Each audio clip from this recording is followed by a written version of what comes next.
আমি ছোট্ট করে আপনাদেরকে একটু জায়গা দেখিয়ে দিব। নামাজ কি? নামাজ আমরা পড়ি কি পড়ি না? কয় ওয়াক্ত? 5 ওয়াক্ত নামাজ। 5 ওয়াক্ত নামাজ প্রথম শুরু কি? ফজর। ফজরের আগে সুন্নত নাকি ফরজ? কথা বলেন। সুন্নত হলো রাসূলের, ফরজ হলো আল্লাহ। ঠিক কিনা বলে? এখন আল্লাহ কেন রে? সেজদা কাকে দেই? কপালের মালিক কে? আল্লাহ ছাড়াই কপালের মালিক কেউ না। কপাল ঠেকাই কার কাছে? আল্লাহর কুদরতি কদমে। এই জন্য মানুষের বডির মধ্যে যা আছে সবচেয়ে মায়া করে সুন্দর করে বানাইছে আল্লাহ মানুষের কপাল। কপালের মালিক কে? কিন্তু আল্লাহ কেন নামাজের শুরুতে রাসূলের মাধ্যমে আগে? কথা কি বুঝেন আমার? নামাজ তো আমরা আল্লাহর জন্য পড়ছি রে, কিন্তু কেন রে শুরুতে আমরা সুন্নাতের মাধ্যমে আল্লাহর কদমে সিজদা দিব? আপনি জানিয়ে দেন। কাকে জানাইতে বলছে? আমাদেরকে। কি জানিয়ে দিতে বলেছে? আল্লাহ যে আমাদের কাছে রহমত পাঠিয়েছেন, আল্লাহ যে নিয়ামত পাঠিয়েছেন, আল্লাহর ফজল আমাদের কাছে পাঠিয়েছে। আপনি বলেন সেই রহমত পেয়ে, নিয়ামত পেয়ে তারা যেন আনন্দিত হয়। কারা? আমরা। কারা? আমরা যেন আনন্দিত হই। এই অর্ডার করেছেন কে? আল্লাহ বলেছেন ফালিয়াফরাহু, তোমরা আনন্দ উৎসব করো। কে করো? আনন্দ উৎসব করো। লাভটা হবে কি? আল্লাহ বলেছেন হুয়া খায়রুম মিম্মা ইয়াজমাউন, এই আনন্দ হওয়াটা তোমাদের পুঁজি করা সম্পদ চাইতে অনেক দামি। আল্লাহ বলেছেন আমি তোমাদের জন্য পাঠিয়েছি সিরাজুম মুনীরা, তোমাদের জন্য পাঠিয়েছি উজ্জ্বল প্রদীপ, নূরুম মুবিন, তোমাদের জন্য পাঠিয়েছি সুস্পষ্ট আলো।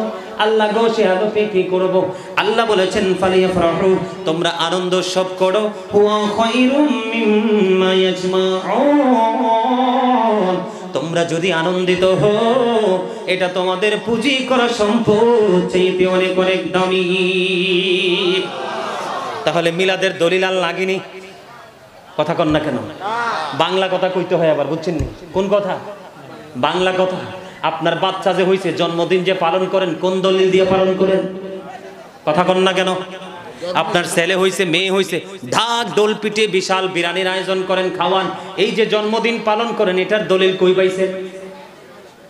এই যে খুশি হওয়ার দলিল আপনাকে কে দিয়েছে? আপনার মেয়ের জামাই বাড়িতে এসেছে, 6 বছর আগে মেয়ের বিয়ে হয়েছে, মেয়ের জামাই বাড়িতে আসবে, সেই আশাকে কেন্দ্র করে বাড়ি আত্মীয় স্বজন জোরে আনন্দের বন্যা। তখন কোনো দলিল খোঁজেন না, তখন কোনো ফতোয়া খোঁজেন না। যেই নবী নামাজ এনে দিল 50 ওয়াক্ত থেকে কমাইয়া 5 ওয়াক্ত, যেই নবী এনে দিল আইনের ভান্ডার কোরআন, যেই নবী হলো আপনার আমার ঈমান, যেই নবী পৃথিবীর বুকে কদম দিয়ে আল্লাহ রাব্বুল আলামিনকে বললেন রব্বি হাবলি উম্মতি, রব্ব আমার উম্মতকে আমার হাওলা করে দাও। কাল কিয়ামতের দিন যেই নবী বলবে রব্বি সাল্লিম রব্বি সাল্লিম, আল্লাহ গো আমার উম্মতগুলোকে নিরাপদে রাখো, শান্তিতে রাখো। যেই নবী পাঠাই আল্লাহ বললেন আমি তোমাদের জন্য পাঠাইলাম রহমত, সেই রহমতে ফালিয়াফরাহু, তোমরা আনন্দ উৎসব করো। এই তো শক্ত দলিল পাওয়ার পরেও তোমরা আনন্দিত হতে পারলা না। তোমরা নবীকে ভালোবাসো বা না বাসো, নবীকে ইজ্জত দাও বা না দাও, এতে আল্লাহর কিচ্ছু যায় আসে না। মনে রাখতে হবে 1,24,000 নবী রাসূলের মধ্যে আল্লাহ 8 জন নবীকে স্বর্গীয় উপাধি দিয়েছেন। সবার উপাধি হলো ক্ষণস্থায়ী, আপনার আমার নবীর উপাধি হলো চিরস্থায়ী। আপনি নবীকে সম্মান দেন বা না দেন এতে কোনো সন্দেহ নাই, লাভ নাই। বন্ধুরে আমার, আল্লাহ রাব্বুল আলামিন আল্লাহর হাবিবের জিকিরকে, মর্যাদাকে সবার চাইতে ও সবার উপরে স্থান দিয়েছেন। ওয়ারফা'না লাকা যিকরাক, জোরে জোরে বলুন আল্লাহু আকবার। এবার আসেন আমি আপনাদেরকে বলি, বন্ধুরে আমার, মিলাদ নিয়ে আলোচনা বলে সাহাবাই কেরাম করছে কিনা? হযরত আব্দুল্লাহ ইবনে আব্বাস রাদিয়াল্লাহু তাআলা আনহু, আমার নবী যখন পৃথিবীর বুকে আগমন হলো, বিলাদত মুবারক হলো, উপস্থিত সবাইকে নিয়ে নবীর বিলাদত, নবীর আগমন নিয়ে, মিলাদ নিয়ে আলোচনা করতেছেন। আলোচনা করতে করতে করতে করতে এর মধ্যে আমার নবী প্র্যাকটিক্যালি তাদের আলোচনা বন্ধু শুনতে পেলেন।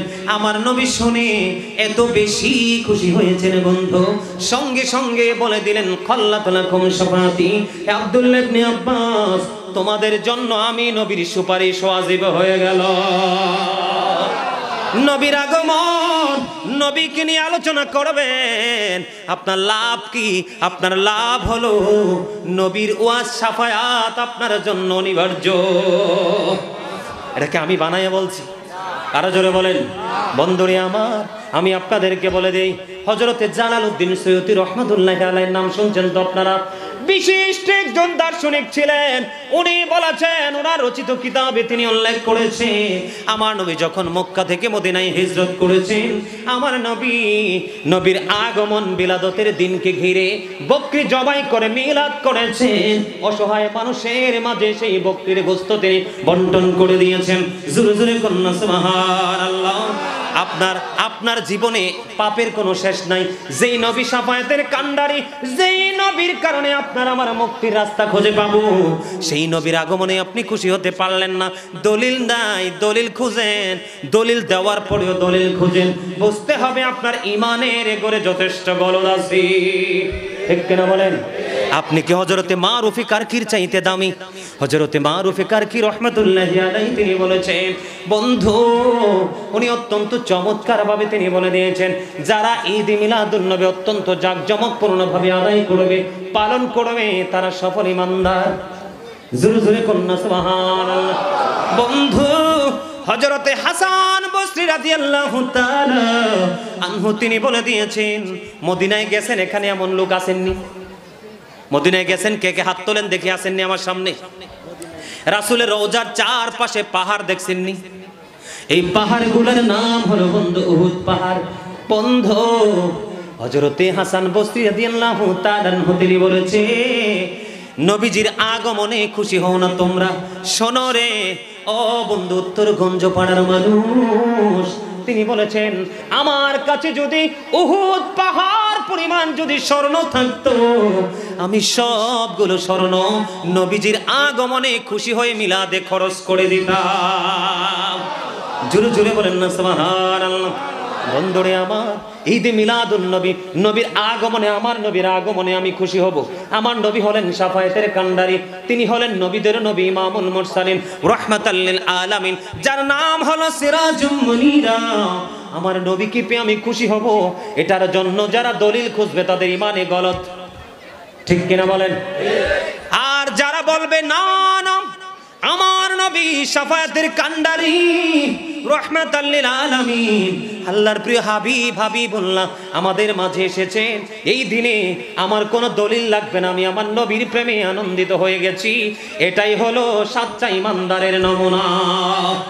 আমি যদি আপনাদেরকে প্রেম নিয়ে একটু গল্প বলে, বন্ধু, উহুদের ময়দানে যখন নবীজির দান্দান মোবারক শহীদ হয়ে গেল, কি হয়ে গেল? আপনারা সবাই তো জানেন, নবীজির দান্দান মোবারক শহীদ হয়েছে। জানেননি এটা? নবীজির দান্দান মোবারক যখন শহীদ হলো গো, নবীজির জবান মোবারক দিয়ে রক্ত মোবারক বের হচ্ছে। কি বের হচ্ছে? মুখ মোবারক দিয়ে রহ মোবারক বের হচ্ছে। মালিক বিন সিনান দেখে বন্ধু সহ্য করতে পারলো না, দৌড়ে চলে গেল নবীর কাছে রে। যাইয়া নবীজি রক্ত মোবারক বন্ধু চষতে শুরু করলো। আমার নবীজি ডেকে ডেকে বলে, রে মালিক বিন সিনান, রক্ত জমিনে ফেলে দাও, রক্ত ভক্ষণ করো না। এবার মালিক বিন সিনান ডেকে ডেকে বললেন, ইয়া রাসূলুল্লাহ, ইয়া হাবিবাল্লাহ, নবী গো, ও প্রাণের নবী গো, আমি আমার আল্লাহর ইজ্জতের কসম করে বলছি গো নবী, যতক্ষণ পর্যন্ত আপনার লোহ মোবারক বের হতে থাকবে, ততক্ষণ আমি আপনার রক্ত মোবারক চুষতে থাকবো। একটা ফোঁটা রক্ত আমি উহুদের জমিনে পড়তে দেব না রে। উত্তরগঞ্জ পাড়ার মানুষ, যুবক যুবতী, আমার ভাই বাবারা, মা বোনেরা, হৃদয় খুলে শোনো। চুষতে চুষতে চুষতে চুষতে আমার নবীর সবটুকু রক্ত চষে ফেলল। রক্ত চোষা শেষ হইতে দেরি রে, আমার নবী গোটা পৃথিবীর উম্মতদেরকে ডেকে ডেকে বলল, পৃথিবীর আমার উম্মত সবাই শুনে রাখো রে, যে তোমরা পৃথিবীতে যদি জান্নাতে কোনো মানুষ দেখতে চাও, তাহলে মালিক বিন সিনানকে দেখে নাও। নারে তাকবীর, নারে রিসালাত, ইয়া রাসূলুল্লাহ, ইয়া গাউসুল আজম দস্তগীর, জিন্দাবাদ জিন্দাবাদ, আহলে সুন্নাত ওয়াল জামাত জিন্দাবাদ জিন্দাবাদ, আল্লামা গাজী সুলাইমান আল কাদেরী সাহেব। এই প্রেমের দলিলটা কোথায় আছে? এটা কি আল্লাহ কোরআনে বলছে? শোনেন, কত দিকের কথা বলবো। আমার নবী বলেছেন, আমি যেন তোমাদেরকে এমন অবস্থায় কোনোদিন না পাই যে তোমাদের জবান দিয়ে কথাটা বের হয় যে কোরআনে যা আছে শুধু তাই মানবো আর বাইরে কিছু মানবো না, এমন অবস্থায় যেন আমি তোমাদেরকে কোনোদিন না পাই। সুবহানাল্লাহ বলবেন না? আপনারা যারা কোরআন কোরআন বলে তাদেরকে বলবেন, হাদিস যদি বাদ দিয়ে কোরআনের অস্তিত্ব, ইসলামের অস্তিত্বই খুঁজে পাওয়া যাবে না।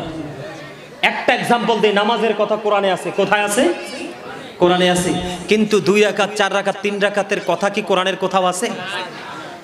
এটা মিলছে কোন জায়গা থেকে? হাদিস থেকে। বুঝতে হবে, বুঝে নিতে হবে। রক্ত মোবারক খাইছে, এটা তো ভালো জিনিস। উম্মে আইমান নবীজির প্রস্রাব মোবারক খেয়ে ফেললো, ইনি বলছেন পৃথিবীর শ্রেষ্ঠ নেয়ামত খেয়েছি। উম্মে আইমানকে নবীজির প্রস্রাব মোবারক খাওয়ার জন্য আমার নবী তাকে দুনিয়ায় জান্নাতি বলে ঘোষণা দিয়েছেন। আর আপনি নবীর আগমনে খুশি হবেন, এটার জন্য দলিল খুঁজেন। আপনার মতো মুসল্লি আমাদের দরকার নেই, ঠিক না বেঠি? আরো জোরে বলেন। আমার কথা কি সত্যিকার অর্থে আপনাদের কাছে মজা লাগে? এগুলো আপনার ঈমানকে চাঙ্গা করার, আপনার ঈমানকে মজবুত করার বিষয়। আপনারা কি বুঝেন না? কবরে যাওয়ার পরে 3টা প্রশ্নের মধ্যে একটা প্রশ্ন হবে নবী সম্পর্কে। তাহলে নবীর মর্যাদাটা কতটা কি বুঝেন না? বন্ধুরে আমার, বলতেছিলাম ঈদে মিলাদুন নবী 600 হিজরির শেষের দিকে আরবানের বাদশা মালিক মুজাফফর তিনি আনুষ্ঠানিকভাবে প্রতি বছর জৌলুসপূর্ণভাবে নবীর আগমনে মিলাদুন নবী পালন করতেন। জোরে জোরে কন্যা সুবহানাল্লাহ। বন্ধুরি আমার, 600 হিজরির শেষের দিকে তৎকালীন সময়ে একজন দার্শনিক ছিলেন, একজন বড় বুজুর্গ আলেম ছিলেন। বন্ধু, তার নাম হলো আবুল খাত্তাব ওমর ইবনে দহিয়া। ওনার নাম। তৎকালীন সময় তিনি সবচেয়ে বড় বুজুর্গ আল্লাহওয়ালা ছিলেন। তিনি বাদশা মালিক মুজাফফরের নবীর প্রেম দেখে, নবীর মিলাদুন নবীর প্রতি শ্রদ্ধা এবং ভালোবাসা দেখিয়া তৎকালীন সময়ে তিনি 12 খণ্ড নবীর প্রেমের একটা কিতাব লিখেছেন মিলাদ নিয়ে। জোরে জোরে কন্যা সুবহানাল্লাহ। বন্ধুরে আমার, ইসলামের বিশিষ্ট 4 জন খলিফার নাম জানেননি? প্রথম জনের নাম কি? আবু বকর সিদ্দিক রাদিয়াল্লাহু তাআলা আনহু।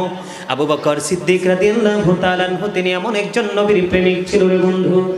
আবু বকর সিদ্দিক তিনি বলে দিয়েছেন, কেউ যদি নবীর আগমনে মিলাদে খুশি হয় মাত্র 1 টাকা খরচ করো, তুমি আমি আবু বকরের সাথে জান্নাতে বন্ধু হয়ে থাকবা।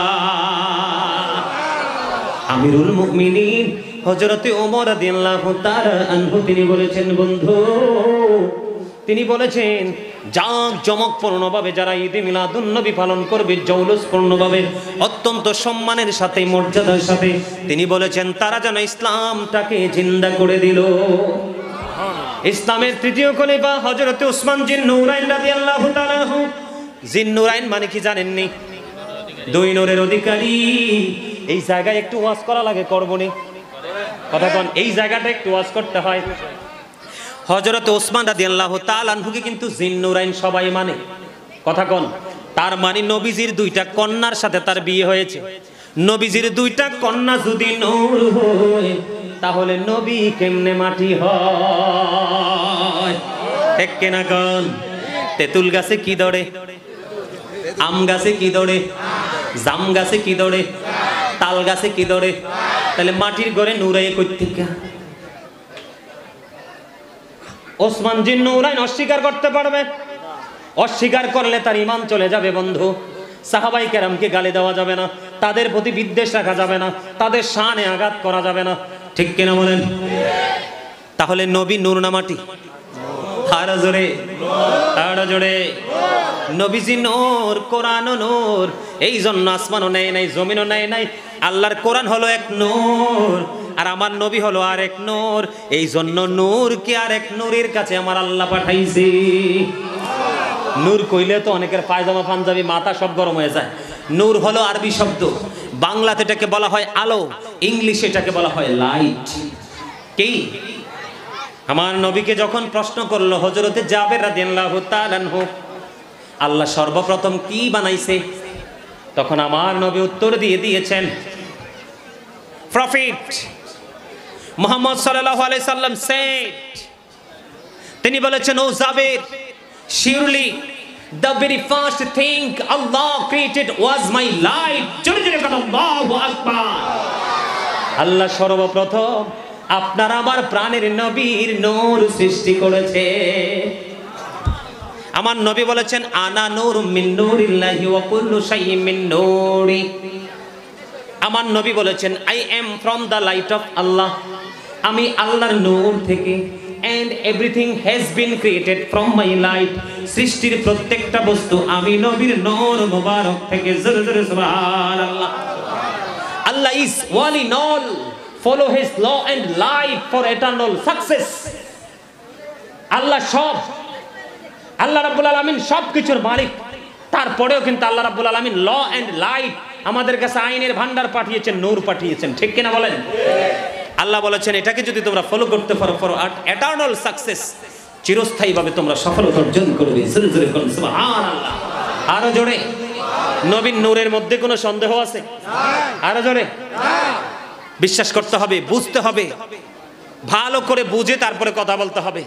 বন্ধুরে আমার, হযরত ওসমান রাদিয়াল্লাহু তাআলা আনহু তিনি বলেছেন,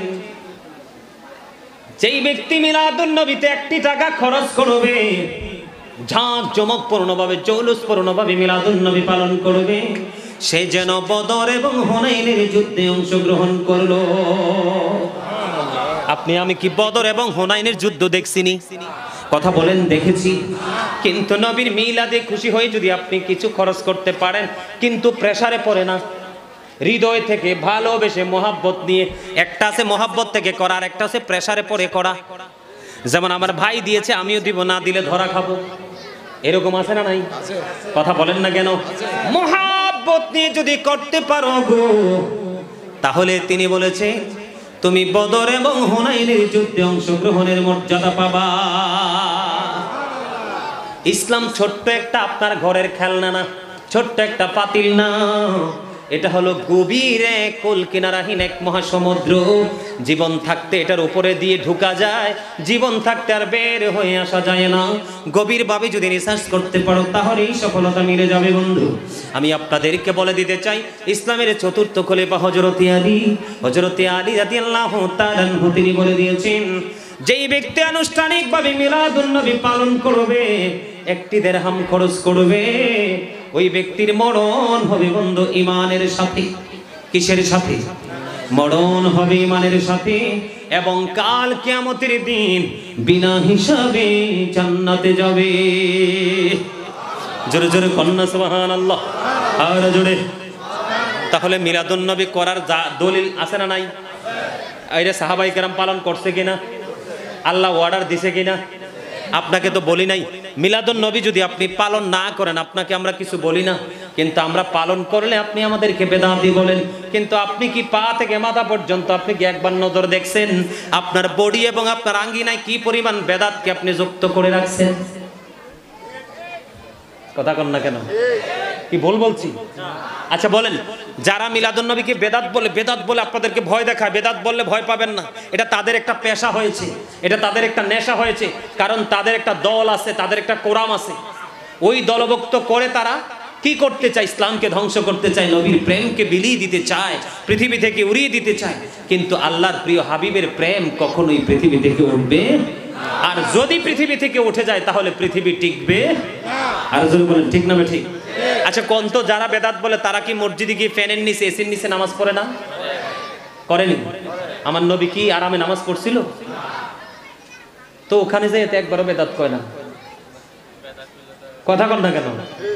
টাইলসে নামাজ পড়ে না? তো নবীজি কি টাইলসে নামাজ পড়ছিল? তো ওখানে যাইতে একবারও কয় না যে নবী তুই টাইলসে নামাজ পড়ে না, আমিও পড়বো না, বেদাত বেদাত এটা বলে না। কথা কন না কেন? আসলে বেদাত কি জিনিস তারাও জানে না। আমি যে আজকে কুমিল্লা থেকে গাড়ি দিয়ে এখানে আসছি, এটাও বেদাত। এটা কি? কিন্তু এছাড়া উপায় আছে? এছাড়া উপায় আসেনি কন না? তো তারাও তো এটা করে, কই এটার বেলা একবারও তো বেদাত কয় না।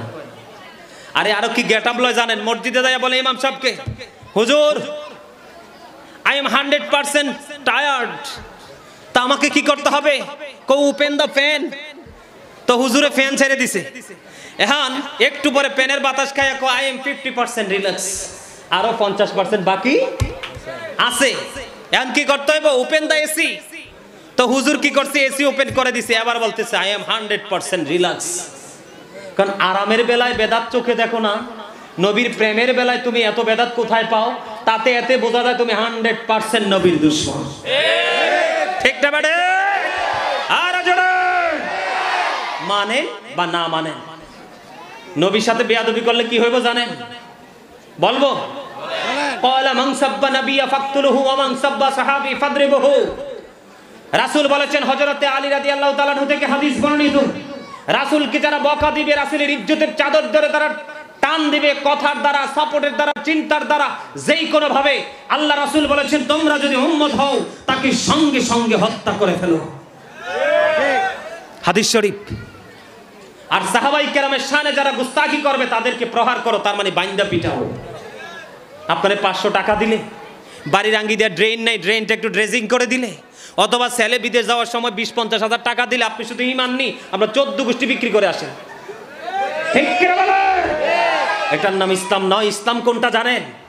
হযরত ওমর একটা সেকেন্ড, আপনাদের এলাকায় মসজিদে ঘুমায় এমন পার্টি আসেনি? কথা বলেন আছে? আরো জোরে বলেন। আমি আপনাদেরকে বলে দেই, কারণ এখানে কিন্তু নবীর প্রেমটাও যুক্ত আছে, এই জন্য একটু বলবো, গ্রহণ করা না করা সেটা আপনাদের ব্যাপার। আপনাদের কাছে কি মনে হয় মসজিদে ঘুমানো কি জায়েজ? আরো জোরে বলেন। এখন বর্তমানে তারা ইয়াং ছেলেদেরকে টার্গেট করছে। কাদেরকে? ইয়াং ছেলেদেরকে টার্গেট করতেছে, মসজিদের দিকে নিয়ে যাচ্ছে। বন্ধু, আমি আপনাদেরকে বলি, মসজিদের ফজিলত নিয়ে আলোচনা করব না, যদি করতাম আজকে আপনাদেরকে জানিয়ে দিতাম মসজিদ কতটা পবিত্র রাখতে হবে। বন্ধু, মসজিদের আঙ্গিনা অনেক গাছ গাছালি আছে না নাই? মধুর বাসা হয় কিনা? গাছে ফল ধরে কিনা? আল্লাহর হাবিব বলেছেন, মসজিদের মধ্যে বসে কোনোদিন তোমরা আঙ্গিনার কোনো কিছু বেচা কিনে নিও, তোমরা কথা বলো না। জোরে জোরে বলেন না সুবহানাল্লাহ। মসজিদ ইচ্ছে করে দুনিয়ার কোনো কথা বলা যাবে না, এটা তোমাদের জন্য টোটাল হারাম। বন্ধুরে আমার, মসজিদ থেকে ছোট বাচ্চাদেরকে পর্যন্ত নিরাপদ রাখ, ছোট বাচ্চা থেকে পর্যন্ত মসজিদটাকে নিরাপদ রাখতে হবে। কি করতে হবে? যেই বাচ্চাটাকে মনে করবেন যে মসজিদে গেলে পবিত্রতা ধরে রাখতে পারবেন, এই বাচ্চাটা পর্যন্ত মসজিদে নিতে পারবেন না। বাচ্চা থেকে পর্যন্ত মসজিদটাকে নিরাপদ রাখতে হবে। বন্ধুরে আমার, আমার নবী মসজিদে নববীর মধ্যে অবস্থান করতেছেন নামাজের জন্য। হঠাৎ করে একজন এক ব্যক্তি এসে বলল, তোমরা কেউ কি আমার লাল ওটটা কোথায় গেছে দেখেছো? জোরে জোরে বলুন আল্লাহু আকবার। বন্ধু, লাল ওটের কথা কেন বললাম? তৎকালীন সময়ে মরুচারীদের জন্য সবচেয়ে গুরুত্বপূর্ণ একটা সম্পদ ছিল লাল ওট। নবীজি প্রেজেন্ট বন্ধু, তখন তিনি বলতেছেন, তোমরা কেউ কি লাল ওটটা দেখতে পেয়েছো? নবীজি তার বক্তব্যের শেষে ডাক দিয়ে বললেন, তার লাল ওটটা যেন না পায় তোমরা দোয়া করো। সাহাবায়ে কেরামদেরকে বলল, ইয়া রাসূলুল্লাহ, ইয়া হাবিবাল্লাহ, নবী গো, লাল ওটটা যেন না পায় সেটার জন্য কেন দরখাস্ত? আমার নবী বললেন, কারণ এই লাল ওটটা, লাল ওটের তালাশ করার জন্য মসজিদ বানানো হয়নি, মসজিদ বানানো হয়েছে আল্লাহর জিকিরের জন্য। জোরে জোরে বলেন না সুবহানাল্লাহ।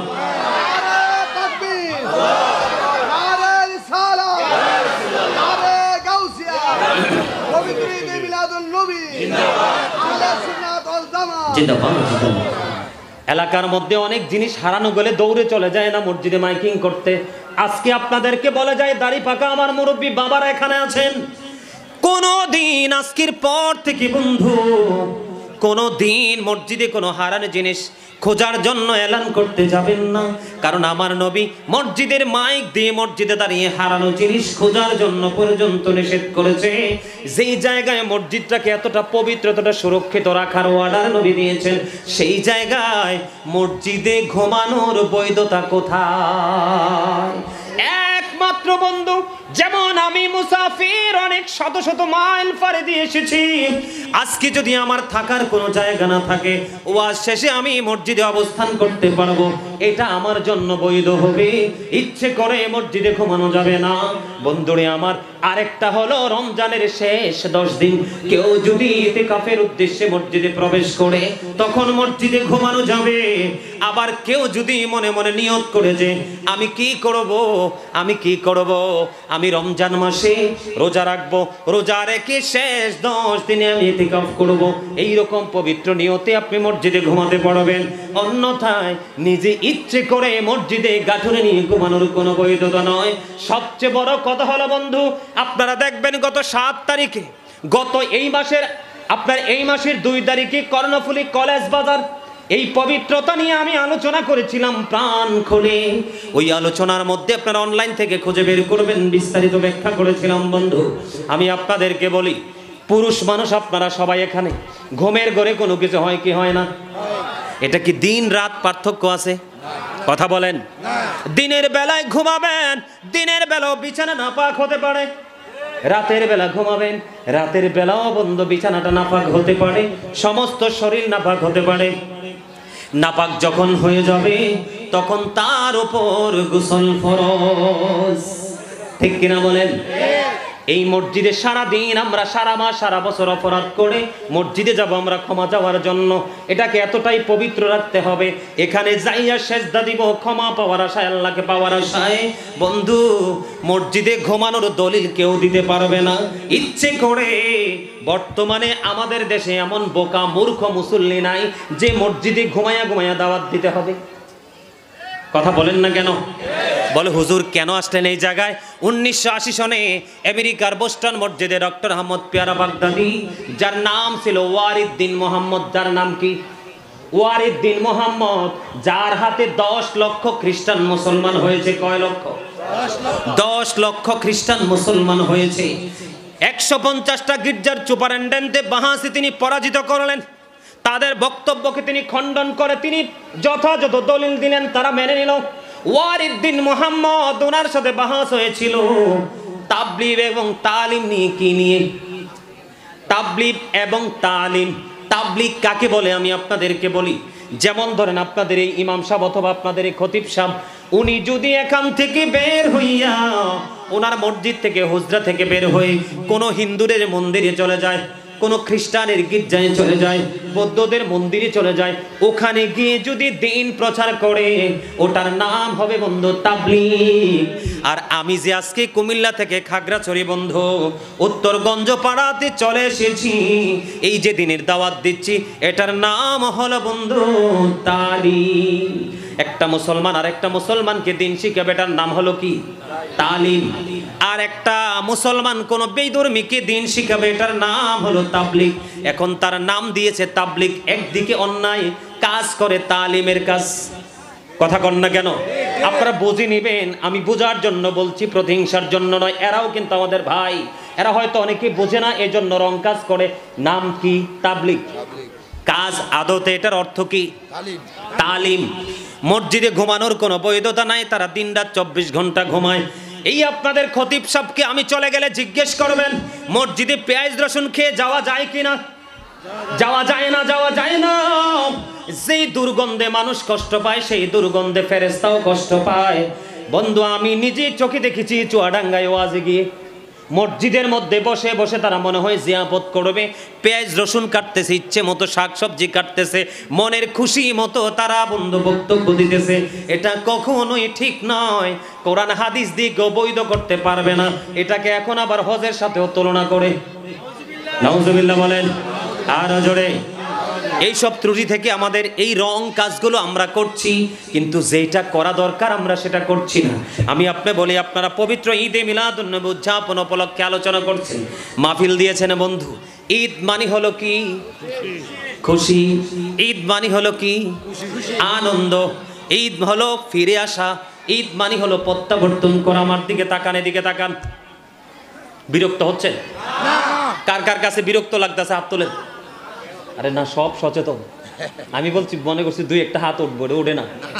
সবগুলো সচেতন, অ্যালার্ট। আলহামদুলিল্লাহ বলে আর জোরে।